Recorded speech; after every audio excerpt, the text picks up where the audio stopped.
হোলোঙাপাৰস্থিত বীৰ লাচিত মৈদামত উলহ মালহেৰে বীৰ লাচিত দিৱস উদযাপন। উল্লেখযোগ্য যে অসমীয়াৰ শৌৰ্যবীৰ্যৰ প্ৰতীক মহাবীৰ লাচিত বৰফুকনৰ 403 সংখ্যক জন্ম জয়ন্তী সমগ্ৰ ৰাজ্যৰ লগতে যোৰহাটতো উলহ মালহেৰে পালন কৰা পৰিলক্ষিত হয়। সমগ্ৰ ৰাজ্যবাসীয়ে উদযাপন কৰে বীৰ লাচিত দিৱস।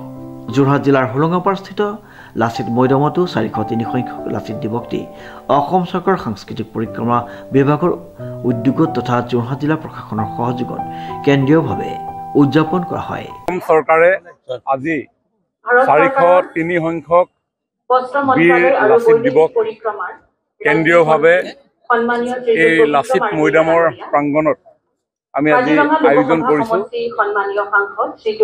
এইগৰাকী বীৰৰ শৌৰ্য বীৰ্যৰ এই যশস্বী জীৱন পৰিক্ৰমাক সমগ্ৰ বিশ্বজুৰি জনোৱাৰ ক্ষেত্ৰত আমাৰ চৰকাৰখনে গ্ৰহণ কৰা বিভিন্ন কাৰ্যসূচীৰ ভিতৰত আজিৰ দিনটোত আজিৰ এই দিৱসটিত তেখেতক স্মৰণ কৰাটো আমাৰ অন্যতম উদ্দেশ্য।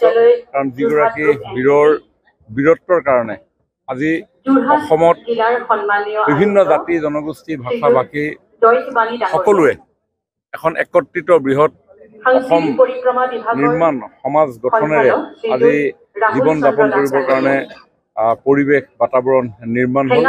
এইগৰাকী বীৰলৈ আজি আমি গভীৰ শ্ৰদ্ধা নিবেদন কৰিছোঁ।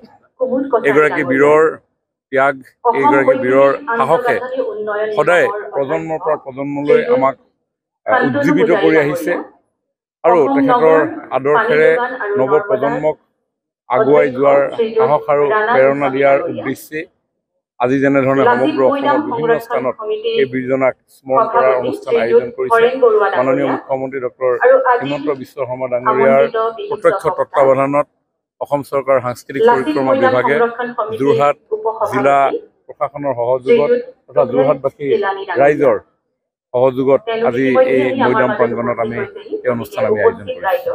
বীৰত্বৰ কাহিনী ইতিহাসৰ পাততো আছেই, ভৱিষ্যতৰ প্ৰজন্ময়ো যাতে সদায় তেখেতৰ কথা শুৱৰি উজ্জীৱিত হৈ থাকিব পাৰে তাৰ প্ৰতি লক্ষ্য ৰাখিয়ে মাননীয় মুখ্যমন্ত্ৰী ডক্টৰ হিমন্ত বিশ্ব শৰ্মা ডাঙৰীয়াই তেখেতৰ এই মৈদামৰ স্থানতে এটা বৃহৎ আকাৰৰ প্ৰতিমূৰ্তিৰ লগতে এখন ক্ষেত্ৰ তৈয়াৰ কৰাৰ সিদ্ধান্ত গ্ৰহণ কৰিছিল আৰু সেই গোটেই কামখিনি ইতিমধ্যে সম্পূৰ্ণ হৈ উঠিছে।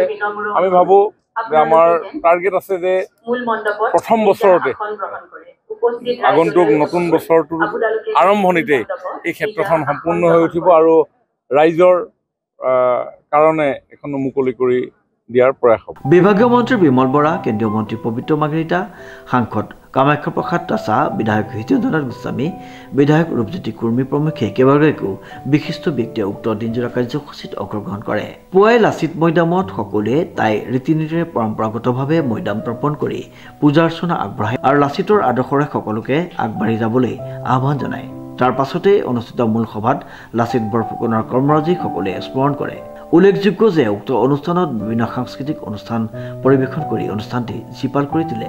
ইপিনে প্ৰায় 150 কোটি টকাৰ ব্যয় সাপেক্ষে উক্ত স্থানত নিৰ্মাণ হৈ আছে বীৰ লাচিত বৰফুকনৰ প্ৰকল্পৰ কাম।